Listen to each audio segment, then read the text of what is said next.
네, 국민의힘 새 지도부를 뽑는 전당대회를 앞두고 오늘부터 나흘간 투표가 진행됩니다. 한편 민주당에선 이재명 대표의 사법 리스크를 둘러싸고 내용이 깊어지고 있는 상황인데요. 오늘 두 분과 함께 정치권 소식들 짚어보도록 하겠습니다.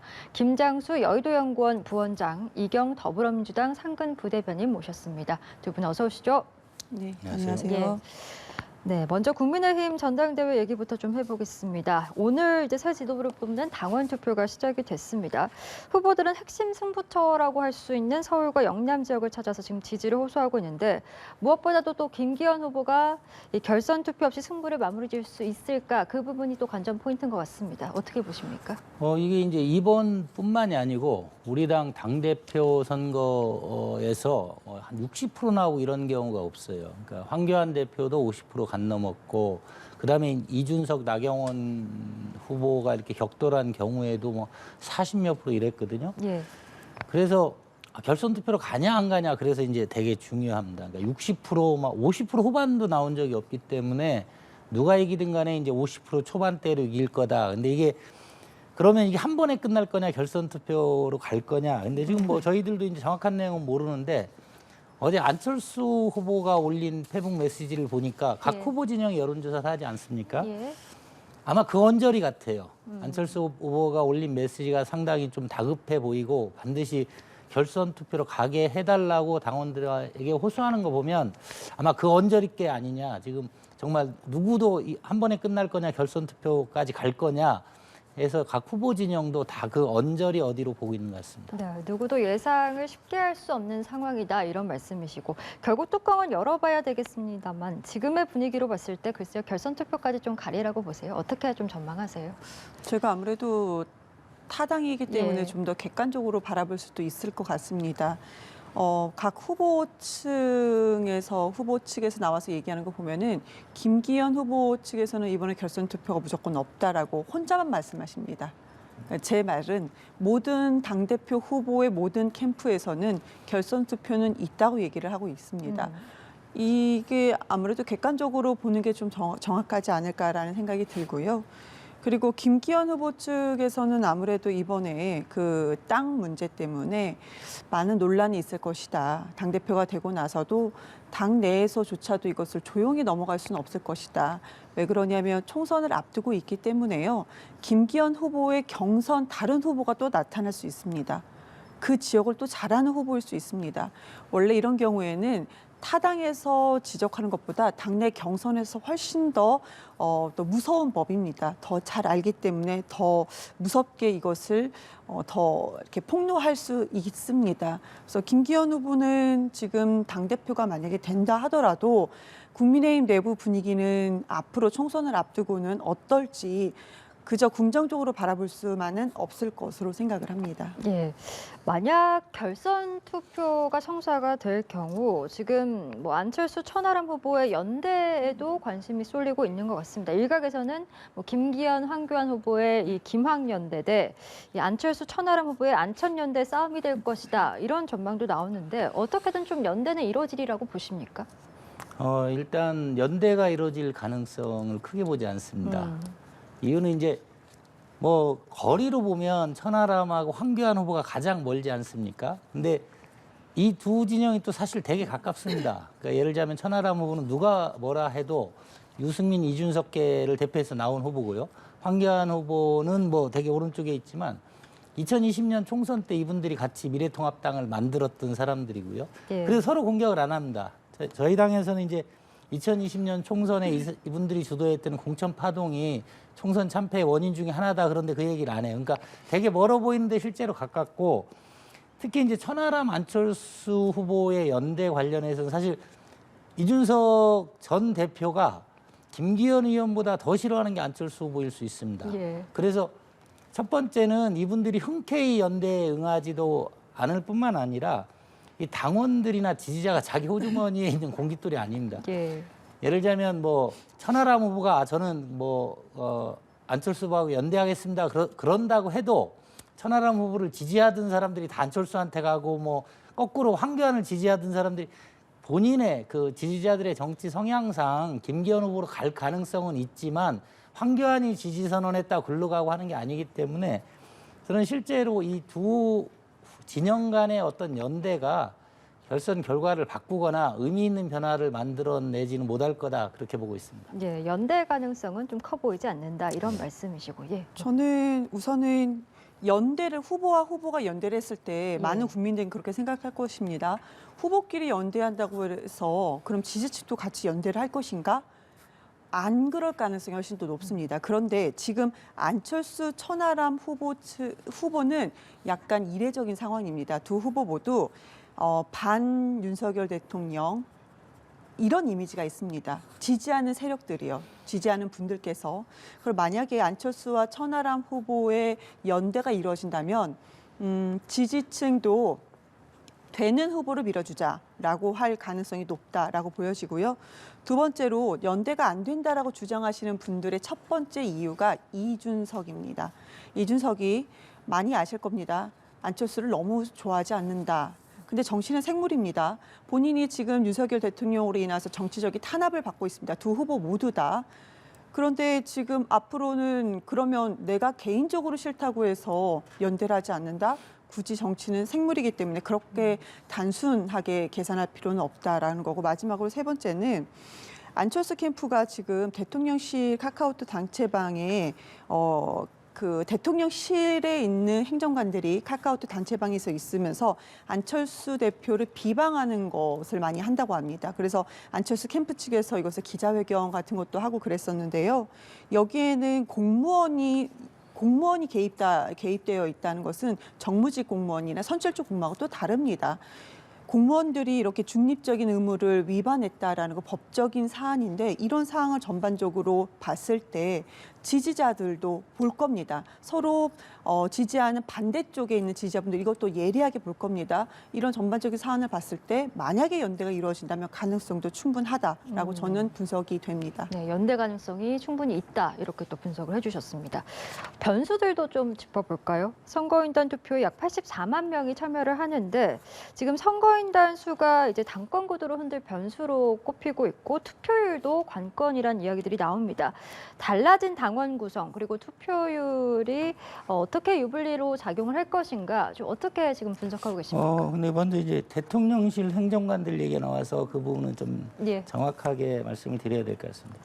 이 대통령실 행정관들이 만든 단톡방이 아니고 외부 사람들이 만든 단톡방에 대통령 행정관들, 아마 이제 그 전에 이제 정치권에서 서로 인연이 있었던 사람일 겁니다. 이 사람들이 들어가 있었던 행정관 2명이 들어가 있었던 단톡방에서 행정관들이 아니고 다른 분이 안철수 후보를 비방하는 문구를 넣었다, 뭐 그런 글을 올렸다는 거고요. 그래서 예를 들면 행정관들끼리 모여서 뭐 그러고 있었다 이런 얘기가 다른 거고, 근데 이제 정치하는 사람들은 그걸 많이 이해할 겁니다. 그 상황을.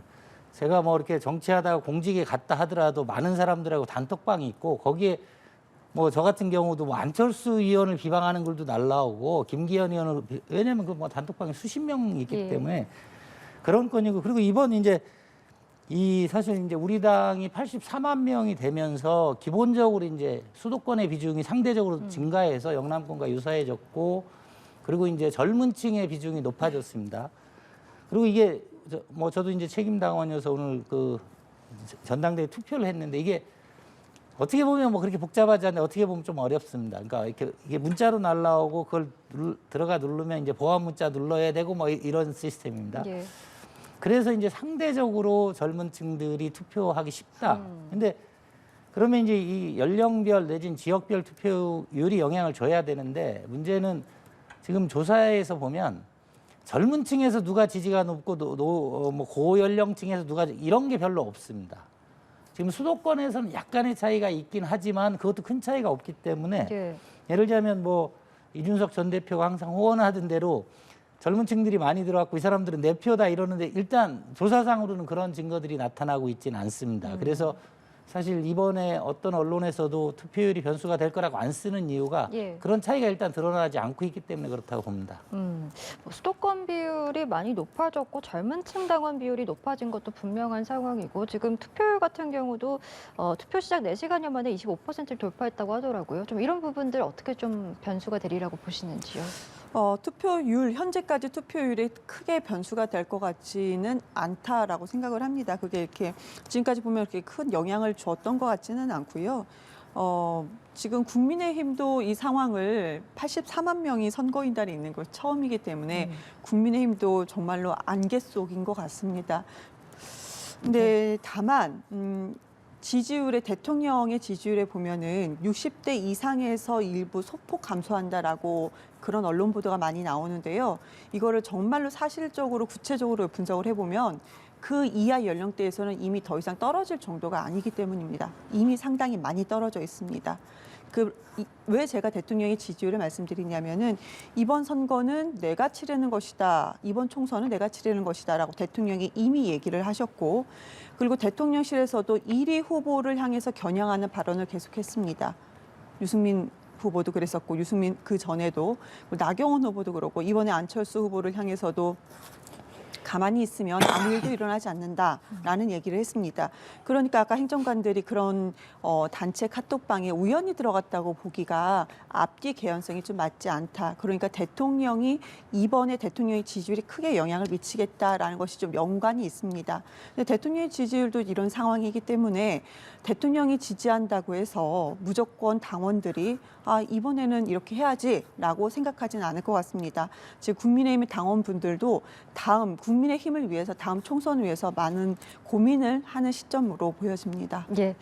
최고위원 선거 역시 좀 불확실성이 큰 것 같습니다. 지금 후보 간의 지지율 격차가 크지 않은 상황이고 한 명이 또 득표를 행사할 수 있는 것, 그 부분도 변수인데 어제 이준석 전 대표가 우리들의 일그러진 영웅이라는 책을 기자회견에 또 들고 나와서 이 부분이 또 화제가 됐습니다. 어떻게 보셨어요? 일단 이 1인 2표고 그리고 이제 4명을 뽑는 선거 아닙니까? 근데 이제 여기서 이제 고정된 변수는 딱 하나 있습니다. 이준석 후보가 추천한 2명의 후보. 1인 2표이기 때문에 이 두 분의 표가 겹치지 않습니다. 여기가 이제 보통 한 10%나 15%입니다. 문제는 이제 4명을 뽑다 보니까 10%나 15%가 극단적인 경우에 2명 다 떨어질 수도 있고 2명 다 붙을 수도 있습니다. 예를 들자면 이게 뭐 도합 1인 2표니까 200%인데 1위 후보가 뭐 80% 얻고 2위 후보가 80% 얻고 이 사람들이 10, 15로 2명이 될 수 있는데 그래서 이러한 선거 제도 자체는 항상 변수가 있을 수밖에 없습니다. 예를 들면 뭐 30% 얻은 후보가 떨어질 수도 있고 경우에 따라 10%가 될 수도 있는데요. 근데 이제 제가 이제 중요하게 보는 건 안철수 후보만큼이나 이준석 대표도 상당히 답답한 상황인 것 같다. 왜냐하면 아까 그 이경 대변인도 말씀하셨지만 우리 당은 옛날에 박근혜 대통령 때도 그렇고요. 대통령이 누구를 지지한다고 몰표가 나오지 않습니다. 그러니까 당시 이제 서청원 대표가 김무성 대표한테 진 것도 그렇고 그리고 뭐 주류 후보가 나와도 항상 50%를 간 넘는 수준이었습니다. 이 반면에 그 유승민, 이준석계라고 하는 분들의 전당대회 득표율이 최소 30% 정도 됐어요. 최소 30% 됐으면 이제 지금 이 두 분이 30% 나와야 됩니다. 근데 지금 여론조사 보도만 보면 10%에서 15%. 그러니까 심하게 얘기하면 이준석 지지율이 이준석 지지자들의 비율이 3분의 1에서 2분의 1 이하로 떨어졌다. 그래서 이제 상당히 뭐 사실 이 엄석대 이렇게 이제 상당히 당에서도 얘기하지만 상당히 부적절한 비율을 들고 나왔다 이렇게 보고 있습니다. 예, 이준석 대표의 그 비유와 관련해서 여러 가지 해석들이 나오면서 대통령과의 대립각을 분명히 해서 지지층을 결집하려는 메시지가 담긴 거 아니냐 이런 해석들이 있던데 좀 이 이준석 대표의 행보는 좀 어떻게 보셨어요? 사람들이 이준석 대표의 행보에 대해서 비판을 국민의힘에서는 많이 합니다. 그런데 지금 전당대회라는 것은 우리가 계속 말씀드린 것처럼 당대표와 최고위원을 선출하는 것인데 역대 전당대회에 대통령이 이렇게 많이 언급된 적이 없습니다. 언급되지 않는 게 정상이고요. 그런데 지금은 대통령이 이 판에 직접 뛰어들은 그런 모양이기 때문에 상대 후보로서는 이준석 대표, 전 대표도 대통령을 겨냥할 수밖에 없는 상황이 될 수밖에 없다. 대통령실에서도 많은 또 주장을 많이 했기 때문에 더 그럴 수밖에 없다 생각합니다. 근데 우리들의 일그러진 영웅이라는 곳에서 이제 엄석대라는 것이 나오는데 이준석 대표는 직접 입에서 엄석대가 윤석열 대통령이라고 언급하지는 않았습니다. 예. 저도 언급한 줄 알고 많이 찾아봤는데 그러지는 않았던 예. 것 같습니다. 근데 배경이 시골 학급입니다.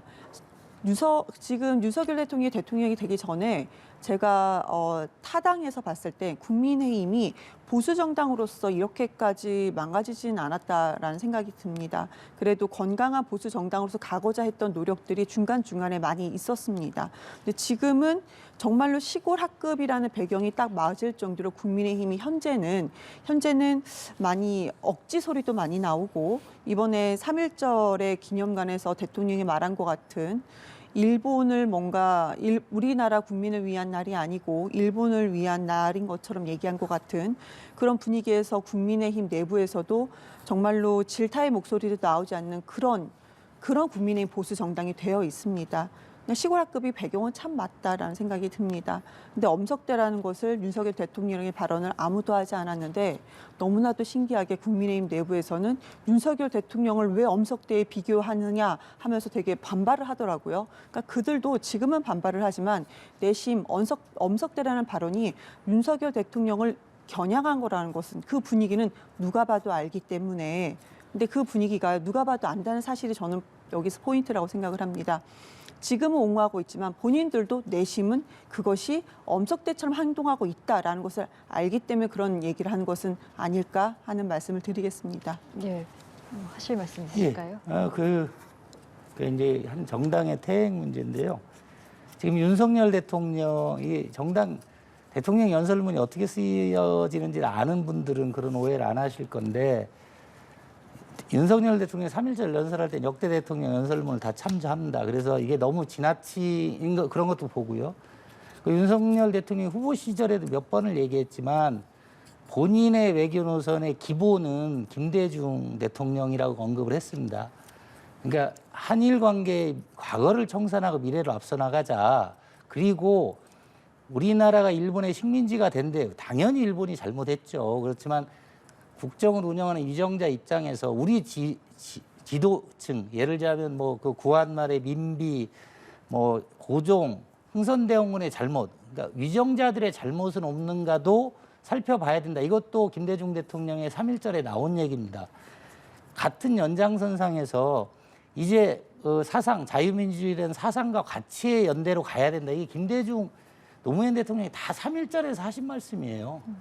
근데 그래서 이 윤석열 대통령이 후보 시절에 보수 진영에서 많은 비판에도 불구하고 본인의 대일 외교 노선은 김대중 노선을 계승하고 있고 구체적으로는 김대중 대통령이 대통령 되고 1998년에 일본 오부치 수상하고 한 한일 어떤 선언문이 있습니다. 그 정신의 연장선상에서 나왔는데 지금 뭐 문재인 정부 때 반일 죽창가 노선이라든가 이런 거 이번 윤석열 대통령의 3.1절 선언에 대해서 민주당에서 하는 반응을 보면 아니 왜 외교 노선에서 퇴행하고 있냐. 이게 뭐 우리 민족끼리 뭐 대북 불종외교, 대중 의존 외교 이런 것만이 민주당의 원래 전통이 아니었다는 말씀을 드리고 싶습니다. 제가 짧게 좀 반문을 해야 될 것 같은데요. 김대중 대통령과 노무현 전 대통령을 언급을 안 하셨으면 그냥 넘어가려고 했었는데 넘어갈 수가 없는 상황입니다. 지금까지 김대중 대통령과 노무현 대통령께서 우리가 준비하지 못해 국권을 상실했다. 이 워딩을 한 번이라도 한 적이 있습니까? 이것은 일본 언론에서 볼 수가 있는 것입니다. 대한민국이 우리 조선이 준비를 하지 못해갖고 국권을 상실했습니까? 이런 어마어마한 얘기를 대통령 입에서 그것도 3.1절 유관순 기념관에서 그런 얘기를 했습니다. 그러면서 어떻게 감히 김대중과 노무현 대통령의 말을 어떻게 올릴 수 있을까라는 생각이 듭니다. 우리 이제 우리 상대 패널뿐만 아니고 그런 비슷한 얘기가 국민의힘 쪽에 나왔기 때문에 제가 감이라는 표현을 드린 겁니다. 직접적으로 드린 말씀은 아니란 말씀 드린 거고요. 그리고 그 과거에는 일본의 사과와 배보상 문제의 전진이 있었습니다. 근데 지금은요, 일본이 사과도 하지 않겠다. 배보상 문제도 한국 기업이 해라. 이런 상황입니다. 아예 상황이 다릅니다. 그러니까 이것은 글쎄요. 윤석열 대통령의 그 정권에서는 답이 나올 것 같지는 않고요. 그래도 지금 정상적인 상황은 아닙니다. 이제 주제를 좀 바꿔보도록 하겠습니다. 이재명 대표 이야기를 저희가 해봐야 돼서요. 어제 공직선거법 위반 사건과 관련해서 이재명 대표가 첫 재판을 받았습니다. 이 대표는 윤 대통령과의 수사 형평성을 항변하기도 했고 검찰에서는 내용과 성격이 다르다 이렇게 반박하기도 했는데 먼저 첫 재판 현장 좀 어떻게 보셨는지 먼저 좀 말씀해 주시죠. 재판장에서 그 70분간 뭐 읽기만 했다. 그래서 재판관도 웃었다라는 그런 분위기 아니었습니까? 근데 지금 이상한 것은 공직선거법 위반이라고 하는데 많은 분들이 무슨 대단한 선거법을 위반했다라고 생각을 할 것입니다. 근데 김문기 차장, 그러니까 성남시에 계셨던 분이 아니고 산하기관에 있었던 차장입니다. 7급 공무원인데 이때 토론회 때 이런 질문을 하죠. 김문기 차장 재직 당시에 시장 재직 당시에 개인적으로 알았습니까? 라는 얘기를 합니다. 개인적으로 알았습니까? 그러면 이재명 이제 그때 후보가 얘기를 하죠. 시장 재직 때는 하위 직원이라 몰랐다. 처음에 사진 나왔을 땐 누구지? 이렇게까지 얘기 나오다가 그렇지 않습니까? 갑자기 사진이 뚝 띄워지면 그 사진이 누군지 어떻게 압니까? 누구지? 잘 모르겠는데 기억이 잘 안 나는데 그런데 재직 때는 그 다음에 재직 때는 내가 잘 몰랐으나 그 다음에는 이제 그 대장동권이 있으면서 알게 됐다. 저는 그 토론회를 하나하나 지켜보면서 무엇이 허위사실이지? 내가 기억하지 못했다 순간 그게 허위사실인가? 라는 생각이 들었습니다. 그래서 이것은 주관적인 이 인식 자체를 사법적 잣대를 우리가 어떻게 할 수 있는 것인가. 이것이 그러면은 공직선거법 위반을 검찰은 지금 행위 자체로 얘기했는데요. 내가 착각한 것 자체가 어떻게 행위가 될 수 있습니까? 이거 자체가 좀 이상합니다. 그리고 그러면 윤석열 대통령이 수사 당시에 김만배 씨 몰랐다라고 얘기했습니다. 그 윤석열 대통령 이렇게 얘기를 했는데요. 그거는 왜 수사하지 않습니까? 이거에 대해서는 압수수색이 왜 한 번도 일어나지 않습니까? 그러니까 형평성이 지금 검사들, 그냥 윤석열 정부의 검사들이 지금 수사 형평성이 맞느냐 하는 지적은 민주당뿐만 아니고요. 이 상황을 조금만 더 자세히 아시는 모든 분들이 다 입을 모아서 우리가 지적하고 있는 부분입니다. 예, 김 부원장께서는 어떻게 보셨어요? 그러니까 지금 이영 대변인님이 한 말씀이 이 최초의 문제가 되는 거에는 맞습니다. 그때는 이제 TV 토론회는 아니고 언론과의 인터뷰에서 개인적으로 아느냐는 질문이 나왔고 개인적으로는 모른다 이렇게 말씀을 하셨고요. 근데 이제 그 이후에 대선 국면에서 이재명 대표가 유사한 질문을 계속 받는데 지금 하신 얘기는 그 대선 당시에는 안 나온 얘기입니다. 그러니까 근데 김문기라는 사람을 아느냐 모르느냐 문제가 왜 이슈가 됐냐면 바로 당일 이재명 대표 인터뷰 전날 김문기가 자살을 합니다.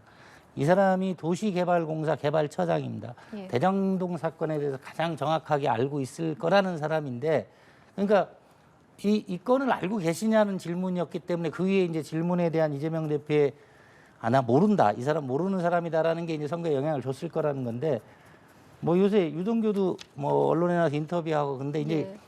이건 뭐 상식적인 선입니다. 하이직급이긴 한데 2015년에 이재명 대표하고 10명이 호주, 뉴질랜드를 11박 12일 여행을 갔습니다. 10명이면 이거 그런 일정 가신 분들은 다 아시겠지만 거의 매일 같이 밥 먹고 거의 매일 지금 골프 친 얘기까지 나오지 않습니까? 근데 더군다나 이제 가고 나서 왜 이 사람들이 갔느냐? 가고 나서 이제 그 대장동을 어떻게 할 거냐에 대한 그 결정이 내려집니다. 그 자리에서 내려졌다는 게 아니고 그래서 뭐 김문기, 유동규가 같이 간 것 같은데 10박 11일 동안 10명이 같이 한 여행을 한 사람을 모른다. 하이직급이라 모른다. 이런 얘기가 상식적으로 국민들이 납득할 수 있겠는가 하는 의문이 있습니다. 지금 같은 상황에서 지금 체포동의안이 이제 표결된 이후에 민주당에서는 내용이 계속되고 있는 것 같습니다. 이 대표가 추가 구속영장이 청구가 되더라도 사퇴할 생각이 없고 옥중 공천도 불사하겠다고 말했다라는 주장이 지금 좀 제기가 되면서 이 부분이 또 논란인데 만약에 이것이 사실이라면 뭐 이 대표는 부인을 했지만 당내 파장도 굉장히 만만치 않을 것 같습니다. 좀 상황 어떻게 보고 계세요? 옥중 공천도 불사하겠다. 이게 이런 말을 한 적이 없는데 이걸 전제로 저희가 얘기할 수는 없죠. 예. 그럼 좀 더 객관적으로 이 사안을 바라봤을 때 첫 번째 구속영장 청구 내용이 타당했는가? 지금 이번에 결과적으로 가결을 표결했던 것으로 추정되는 민주당의 의원이 이제 우리는 이것을 추정을 합니다. 16명. 그리고 무효나 기권이 추정되는 분들이 한 20명 정도. 예. 그래서 추정치가 좀 오차가 있기 때문에 한 36에서 38표 정도는 이탈표라는 표현을 우리가 하고 있는 것 같습니다. 언론에서도 하고 예. 있는 것 같습니다. 그런데 그런 이탈표를 했던 분들조차도 그 전에는 내용을 하나하나 봤을 때 구속영장 청구 내용이 너무나도 말이 안 된다. 어떻게 이런 청구 내용을 낼 수가 있는가? 지금까지 법조인들 있지 않겠습니까? 국회의원 중에는 내가 법조인으로서 이렇게 부실한 구속영장 청구, 페이지만 많고 이렇게 증거, 물증이 전혀 없는 구속영장 청구는 처음 본다라는 것이 첫 번째입니다. 예. 내용 하나하나 봐야 될 것 같아요. 그런데 민주당에서는 그러면 공천 제도가 어떻게 되어 있는가? 공천 시스템 이미 민주당은요. 국민의힘처럼 전당률을 막 이렇게 당원 당규 바꾸는 것처럼 민주당은 그럴 수 있는 상황이 아닙니다. 민주당은요. 시스템 공천이라고 해서 이미 그 전 대표인 이해찬 대표 체제 때 만들어 놓은 바가 있습니다. 그러니까 당 대표가 이것을 공천 시스템을 마음대로 바꿀 수 있다? 그런 민주당이 아닙니다. 제가 후보로 이번에 나가고자 하는 사람이기 때문에 더 잘 알죠. 저 같은 사람도 경선을 준비하는데요. 누가 누구를 공천을 그냥 이렇게 주는 것은 없습니다. 그러면 당내 파장이라는 것은 제 마지막으로 말씀을 드리면은 당내 파장이라는 것은 이번에 부결을 던진 것으로 보여지는 분들이 민주당 전체를 봤을 때는 80%로 우리가 계산할 수가 있습니다. 국민의힘 지금 전당대회 하고 있지 않습니까? 50% 이상만 넘으면 지지하는 분들이 50% 이상만 넘으면은 결선 투표 없이 최고위원도 되고 당대표도 됩니다. 근데 지금 민주당에는 파장이라는 것을 일부 의원들이 얘기하는 거고 언론에서 만들어 놓는 것이다. 80% 이상이 지금 부결을 던져서 민주당 당대표를 지지하고 있는데 왜 파장이 일어날 수 있겠습니까? 그것은 언론이 만든 것이다. 다시 한번 말씀드리겠습니다. 예. 마지막으로요. 50억 클럽 특검법 이야기도 좀 해보겠습니다. 민주당이 50억 클럽 특검법을 단독 발의를 했습니다.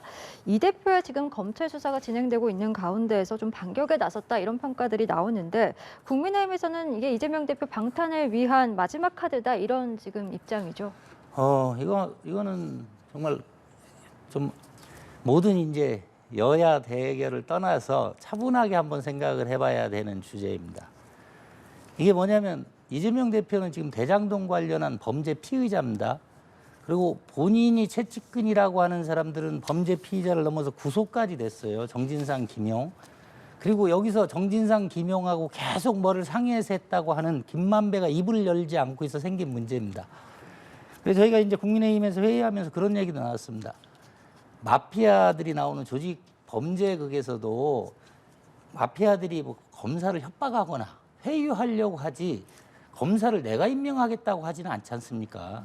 지금 민주당이 대장동 특검에 대해서 뭐 여러 가지 생각은 있을 수 있는데 대장동 특검의 이재명 대표가 범죄 피의자입니다. 지금 그리고 공범들이 쉽게 얘기하면 입을 열지 않아서 수사가 늦어지고 있는 겁니다. 근데 범죄 피의자가 대표로 있는 당에서 우리가 검사를 추천하겠다. 그래서 우리 당에서 이게 해외 토픽감이다라고 나오는 겁니다. 그래서 정의당, 청년 정의당에서 그 얘기를 하지 않습니까? 50억 클럽 특검법을 하려면 이재명 대표가 대표를 먼저 그만두든지 아니 상식적으로 뭐 이재명 대표가 뭐 무죄 추정의 원칙에 의해서 무죄라 하더라도 지금 대장동 특검의 검찰 조사를 받아야 되는 사람들은 범죄 피의자 이재명의 공범이거나 이재명의 최측근들입니다. 이 사람들을 수사하는 특별검사를 민주당에서 거의 지정해서 하겠다는 게 검찰 수사를 하겠다는 얘기입니까? 방해하겠다는 얘기입니까? 그래서 이게 이재명 방탄의 최종 병기다라고 저희가 표현을 하는 겁니다. 예, 국민의힘과 정의당에서는 지금 특검 추천이 방식을 놓고 좀 문제 제기를 하는 것 같은데요. 정의당은 이제 특검 추천하는 거에서 좀 이견이 있는 것이고 이 특검을 해야 된다는 거에서는 이견은 전혀 없습니다. 우선은 먼저 국민의힘 이거 50억 원 클럽을 우리가 봤을 때 관련자들이 지금까지 드러난 게 국민의힘 전현직 의원들입니다. 국민의힘 의원들입니다. 그리고 법조계 고위 인사들입니다. 법조계 고위 인사 중에서는 윤석열 대통령과 연관된 친분이 있는 사람들도 있습니다. 이 사람들만 다 여기 연관이 되어 있어요. 그런데 지금까지 서면 조사, 소환 조사 있었다는 얘기 한 건도 저는 확인하지 못했습니다. 50억 원 클럽 중에서도 이제 곽상도 아들 건이 하나 있었죠. 근데 이것도 검찰이 수사를 제대로 하지 못해서 무죄를 받았다라고 하는 것이 지금 법 판결문에 나왔던 얘기입니다. 검사가 지금 제대로 윤석열 대통령 체제 이하의 검사들이 수사를 하지 않고 있습니다. 과거에도요. BBK 특검 추천, 국민의힘당 추천했을까요? 안 했습니다. 그러면 민주당 입장에서도 드루컴 특검 하지 않았습니까? 그때 민주당이 추천했을까요? 안 했습니다. 과거에는 정상적으로 됐던 게 지금 국민의힘은 여기 특검을 하지 않는 특검에 본인들이 추천하겠다는 것은 이것은 정상이 아닙니다. 예, 알겠습니다. 저희 오늘 두 분 말씀은 여기까지 듣도록 하겠습니다. 지금까지 김장수 부원장, 이경상근 부대변인과 함께했습니다. 오늘 말씀 고맙습니다. 감사합니다.